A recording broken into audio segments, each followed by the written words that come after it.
Türkmenlerin döreden we höküm süren Beýik Seljuk döwründen soň onun gösköni dowamy hökmünde köýrenilmiş türkmenleriniň döwleti bütün dünýäde meşhurlyk gazanypdyr. Ollur 10-njy 14-nji asyrlar bilen senelenýär. Şol gadymyetden gözbaş alqaýdýan Türkmenistan bugün gülleýär, gül açýar.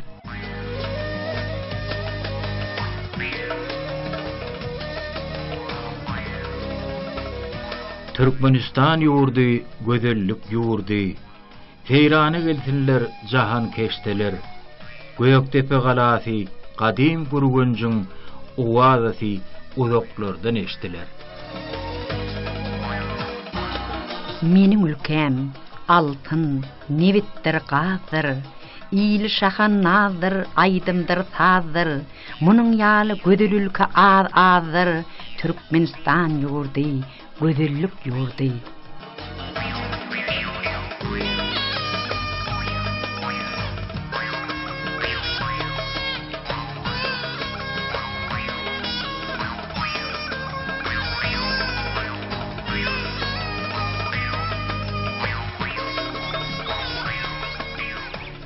Hawa ata-babalarymyzdan galan gezmek ömürden niýen tähim bar.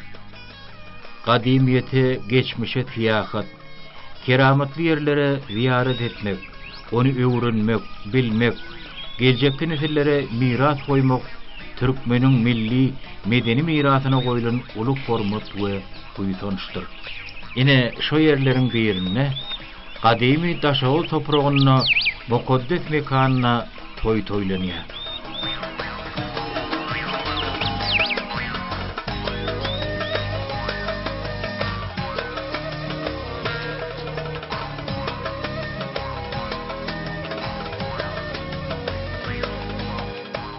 Bagtyarlyk zamany üýtgödipdir keşbini. Sinlamagy göz gerek, dünýadyny köşgüni. Wasp etmäge söz gerek, joşup köňül ışgyny. Atyrlara kökürün, ey gadymy daşagy. Ýöwülýärler ummany 360 pirli sen. Adamlaryň edermen arslan ýürek şiirli sen. Aýdym sadyň mekany aşyk aýdyň pirli sen. Arşa ýetsin owazyň, ey gadymy daşagy.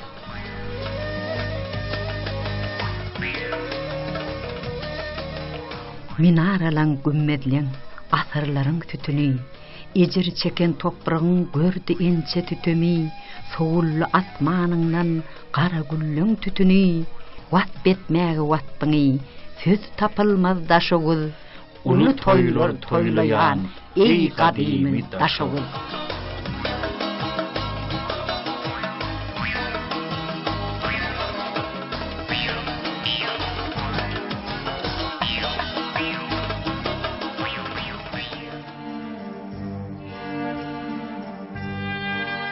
Köýnülgünç gadymy taryhy ýadygärlikleriň meskenidir. Bu ýerde geçmişiň taryhyny diýwarlaryna saklap oturan gadymy galalar, aramgähler, minaralar we depeler bar.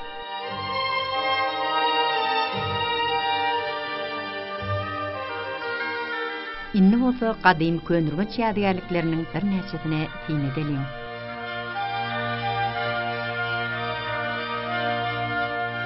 Necmiddin Kubranyň kümmeti köýnürgünjiň merkezine ýerleşýän gadymy gammatlyk. Ol orta asyrlar bilen senelenýär. Necmiddin Kubranyň kümmeti Gotluk Timuryň köýnürgünji dolandyran döwri bilen senelenýär. Haramgah üssü gümmezli 4 sany otogyny bar. Beýik şahs Necmiddin Kubranyň diniň parlak ýyllary hakdan içen mukaddes pirleriň halifa heykelçisi ýaly lakamlary bolupdy.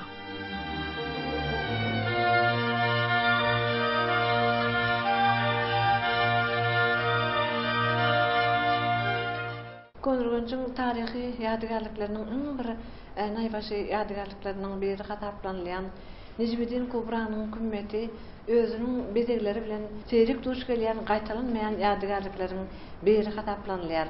Ine şu Necmettin Kubranyň hükümet hökümine 14-nji asyrda bina edilen ýadygarlyk hasaplanlyp, bu özüniň bedegi çeperçiligi wagtda Çile ustatlar tarapyndan ören ýokary derejede bina edilen ýadygarlyklaryň biri hasaplanýar.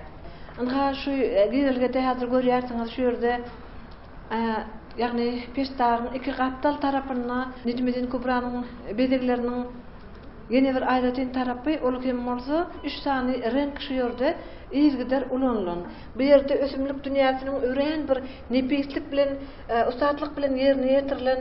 Indi şu ýerde kim uly şol yaprak ýaly şekilin içinde ösümlik yapraklarynyň bedeglerini tenlemek bolýar.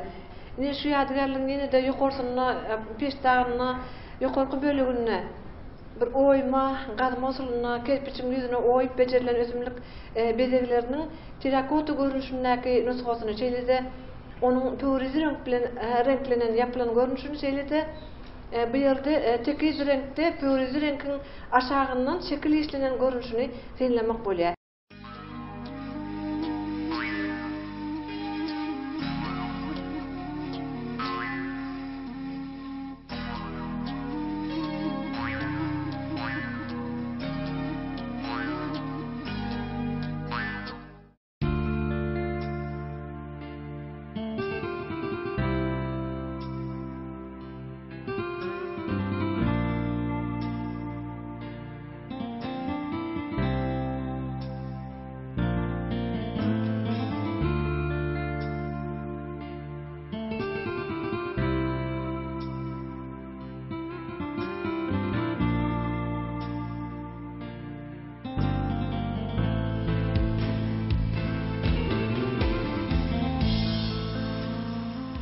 Aslany asyrlardan alqaýdýan Türkmen taryhynyň hatda hakyky ýurdumyň ähli welayetler etraplaryna ýerleşýän gadymy gymmatlyklaryň her biriniň ödüne degişli il arasyna galan görüňleri hatda hakyky rowayatlar bar.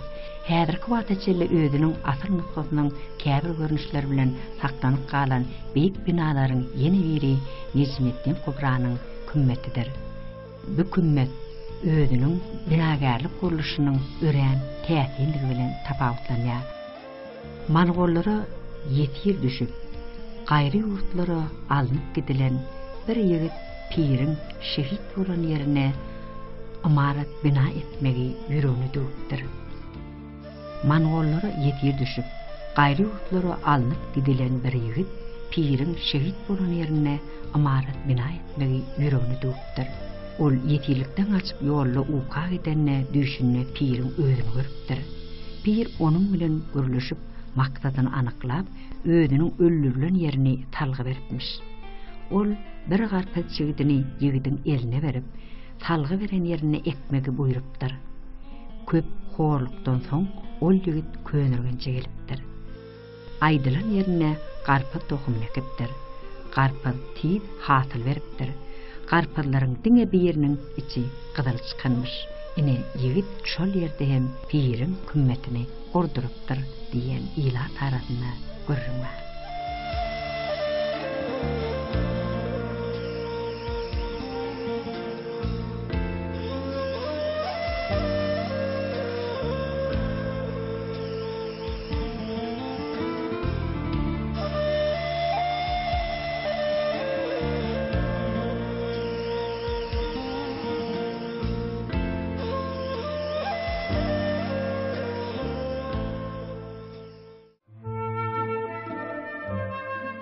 Sizin bu dinleýäniňiz Törög hanymyň kümmeti we ýadygarlyk orta asyrlara degişlidir. Törög hanymyň ady bilen baglanyşykly kümmet Gotlyk Temurun minarasynyň Gunmatar demiragy tarapyndan ýerleşýär. Könürgençiň binagärçilik ýadygarlyklarynyň arasynda Törög hanymyň kümmeti özüniň owudunlygy, kaşaňlygy bilen tapawutlanýar. Orlaşy taýdan deň ölçegli, ajaýyp nagysly bu kümmet Merkezi Aziýada ýekete kataplanýar.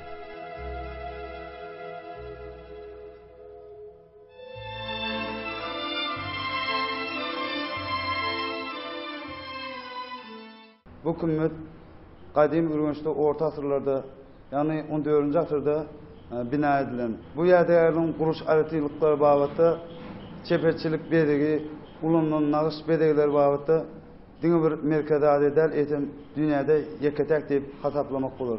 Türbek hanymyň kümmetiniň edil içki kümmetindäki bedegleri tutuş ýadygarlygyň ähli durky mozaika görünüşli bedegler bilen işlenilen. Ýapyk penjereleriň içindäki nağış bedegleri aýratyna bir ösümlik gülleriniň, ösümlik bedeginiň mozaika usulyna kesme, oturtma görünüşine, işlenen görünüşini teýlemek bolýar. Şeýle-de bu ýadygarlygyň birine tekiz görünüşli ösümlik güller şekillendirilen. İkincisinde bolsa mozaika bedeglerin stalaktit görünüşine işlenen görünüşini teýlemek bolýar.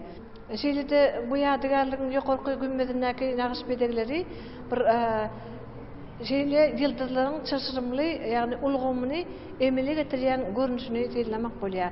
Edil merkezinde 24 şöhleri ýyldız görmek bolýar. Şeýle-de gece gündüziň 24 tagatyny aňladýar. Hemde ýokardaky ullakan şol tegelek görünüşli bedegleriň içinde bolsa 10 tane uly ýaprak, 10 gök renkde işlenilip, onuň içinde 10 tane sarı yaprak, hem de 10 tane ak yaprak, jemi 30 yaprak bolup, bu da 10 gerek, 10 sany uly tegelek halkanyň içinde, yani 360 sany şo yaprak aňladýar.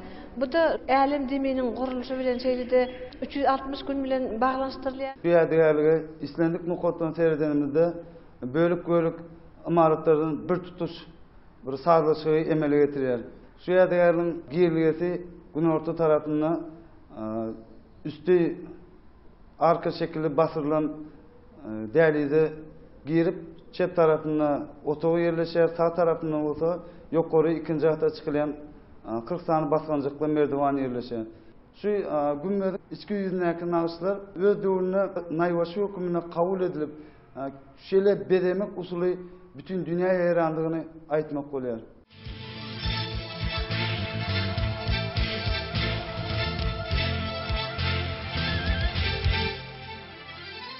Töregi hanymyň ady bilen bagly halk arasynda saklanyp galan rowayatlaryň birine Ulgerdan adly guruluşçy usta Töregi hanymy halatdyr. Töregi hanym bolsa egerde dünýäde diň taýy bolmadyk amarat salyp bilse, oňa ýagny Ulgerdana durmuşa çykmaga razydygyny aýdypdyr. Ulgerdan bolsa dünýäde diň taýy bolmadyk şol ajaýyp amaraty gurupdyr. Haçanna Ulgerdan wadany ýatlanyna Töregi hanym oňa egerde süýýäniň dogurdanam çyn bolsa, onu şol guran amaratyň peşdagyndan bök diýip teklip etýär. Ulgerdan bolsa elbetde 20 metr beýiklikden böküp diýeri galmajagyna gözi ýetip, "Sidi süýýänim üçin ol şertiňe de razy, ýöne egerde maňa bir zat bolaýsa, meniň üstüme ajaýyp amarat gümmez gurdurarmysyňyz?" diýip soraýar. Töregi hanym onuň bilen alanyşýar. Ulgerdan bolsa guran amaratlarynyň peşdaganyň üstünden özüni aşağı koýar. Ol aýyňalman ýateka obanyň adamlary özümi saňa baş edýän diýip aýtmaklygy Töregi hanyma ýetirýärler. Şondan soň Ulgerdan jan berýär. Ony Töregi hanymyň ady bilen bagly amaratlaryň günnögür ýanyna jaýlap üstüne günnezli amarat galdyrýarlar. Halk arasynda aýdylyşyna görä, ertir ýerden Ulgerdanyň ady bilen bagly ýadygarlyklardan Töregi hanyma kölüge düşüp, gunahyny bolsa Töregi hanymyň ýadygarlygynyň Ulgerdanyň ýadygarlygyna kölüge düşýärmiş. Şeýlelikde olar bu dünýäde bile ýaşaýarmyşlar. Häzirki wagtda Töregi hanymyň ýadygarlygynyň üstüne galdyrılan hat taqiqi asyl nusgalarynyň kär görnüşleri galan we 2 tane gümmez ine şeýle rawayatlary bilen baglanşykly.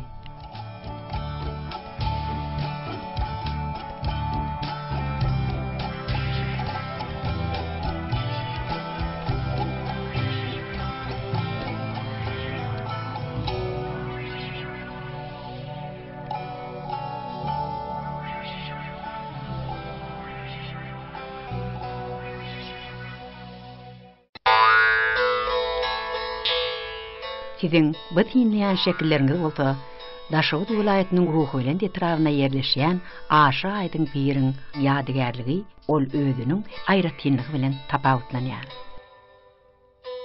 Aşyk Aydın Pir'in ýaşap geçen döwri 1145-1235-nji ýyllar hasaplanýar. Taryhy maglumatlara görä onuň hakyky ady Şeyh Aş-Şoýh ad-Din Sahabeddin Omurdur. Ol ýurtda uly Abraýdan peýdalanypdyr. Ol gurgunçda köplenç Harizmşa Alaweddin Muhammediň ýanyna bolup, döwrüň möhüm syýasy meselelerini çözmeklige gatnaşypdyr. Aşyk Aydyn Pir il arasynda uly şahyr, halifa alim, ýakymly mugallym, terbiýeçi we aýdym sazyň piri hökmünde bellidir.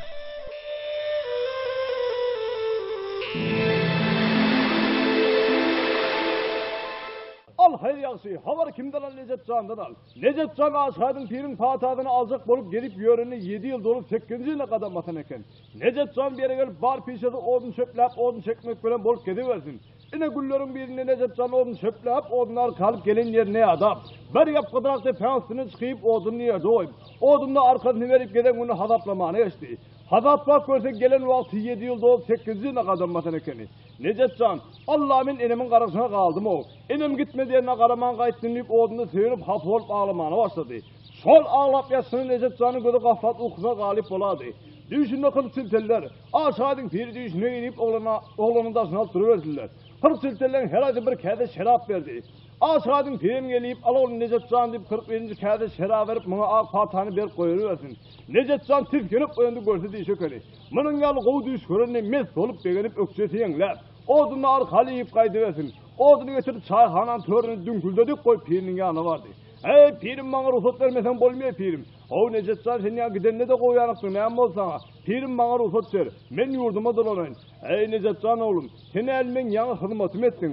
Inde hyzmatymy eden bolsa saňa aýdym saz uradan oglum. Ey Pirim, aýdyma mödüm bilen, sadym ödüm bilen maňa ruhsat berseň bolýar Pirim. Ey Nejetjan oglum, häzir Pirim saňa bir sowal berdi. Sen şu sowaly jogap ber, sana gidin, emma sowalyma jogap berip bilmesen asady ruhsat bermenliydi. Pirim näme sowalyň bolsa sora ber diýende. Aşyk Aydyn Pir sowal berip, Nejetjan jogabyny berip, ikisi aýdyşyp, 5 kelime saýdar boldular, gör bak näme diýerka.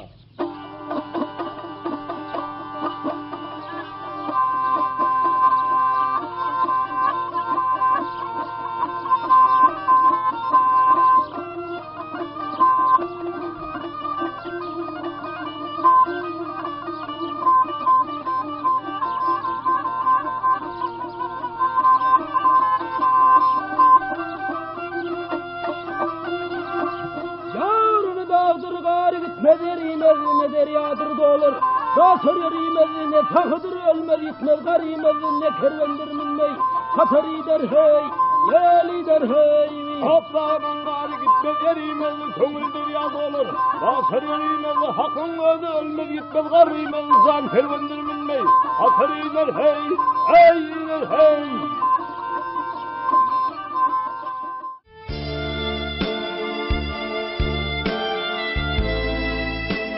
Sizin bu görýän taryhy gymmatlyňyz Kerwansaray diýip atlandyrylýar.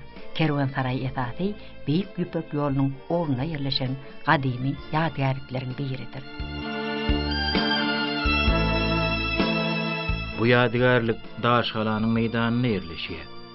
Ýadgarlygyň esasy giýrilgesi derwezesi galypdyr. Imaratyň özü saklanyp galmandyr. Ýadgarlygyň arkasynyň iç ýüzüniň depesi oýmy nagyşsalynyň we halky görnüşli nagyşsalynyň biri kerpiçleri bilen örtülen.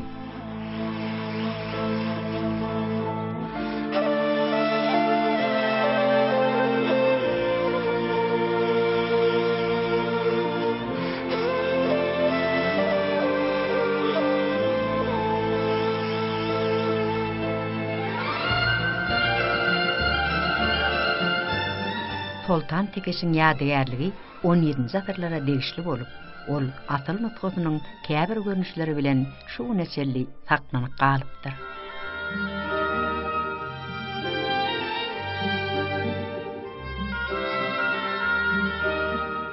Sultan Tekeşiň ady bilen baglanyşykly bu ýadygarlyk Gürgünjüň merkezinde Kırkmoğlu depesinin günorta gün matarına yerleşiyor.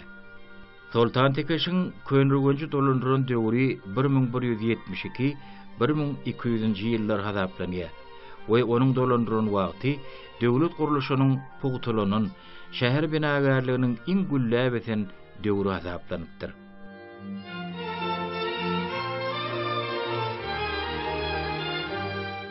Sultan Tekeş'in ýadygarlygy Aziýa bina guruluşynda özüň bir aýratyn orny eler.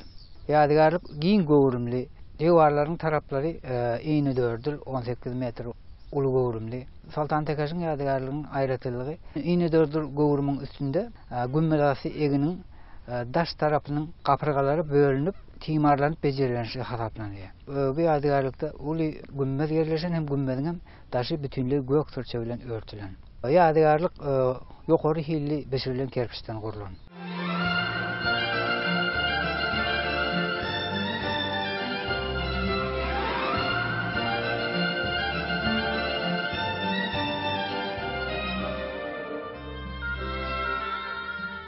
Sizin bitinleyen şekilleriniz bolsa, Daşoğuz vilayatynyň Göregli etrabynyň Azymykşyr owasyna yerleşýän Zamakşar galasy.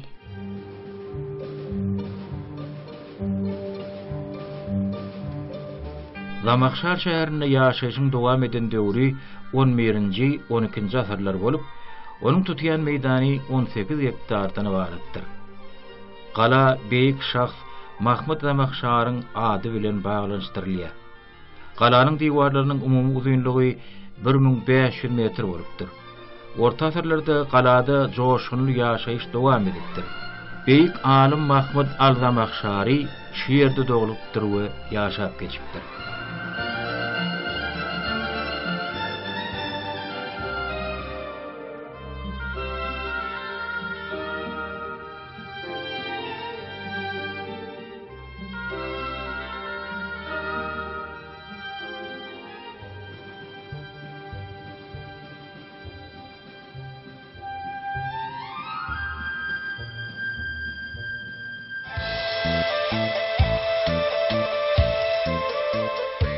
Ine sizin bu görýän şekilleriniz Gutlyk Timurun minarasy. Bu minara Sultan Tekeş'in kümmetiniň demirgazyk gulmataryna yerleşýär.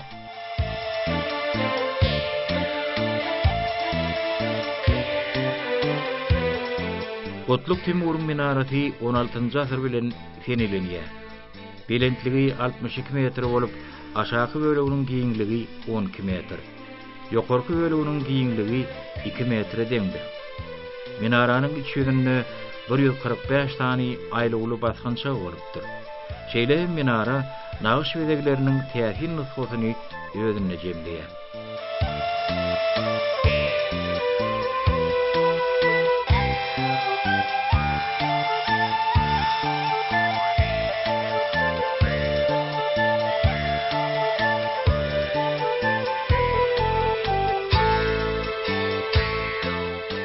İlarslanın ýadygarlygy könürgünçiň ýadygarlyklar toplamyna degişli bolup, ol özüniň teýrik duş gelýän aýratynlygy bilen tapawutlanýar.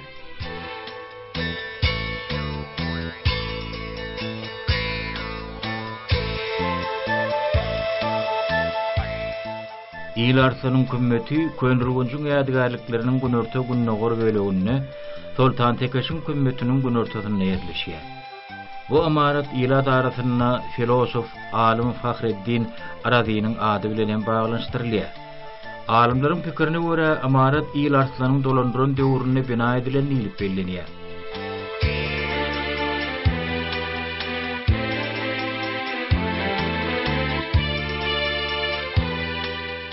Ýylarslan könürgünç türkmen döwletini esaslandyran Anişteginler nesil şalygynyň 4-nji arkada bolup, 1156-1172 ýyllarda könürgünçi dolandyran iň güýçli hökümdarlaryň biri hasaplanýar.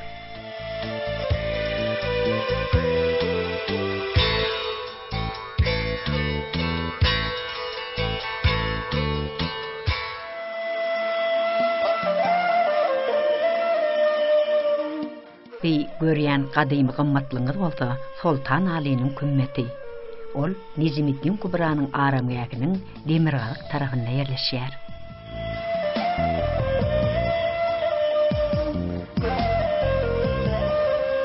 Bu ýadygarlyk Gürgünjüň iň bir sarly ýadygarlyklarynyň biri bolup 14-nji asyr bilen fenilenýär. Ýadygarlygyň ady örgünji dolandyran Aly Sultanyň ady bilen baglanyşdyrylýar.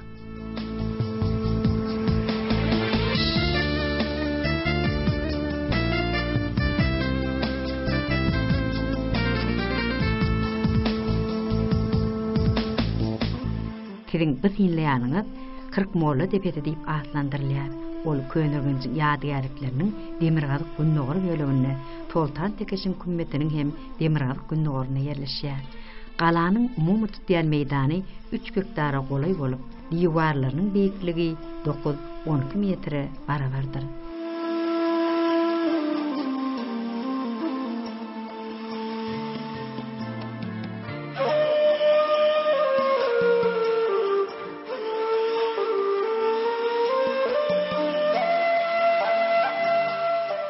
Sizin bitinleyen şekilleriniz olsa, ödünne tarihin acayip sırlarını saklayan Piryar Veli'nin kümmeti.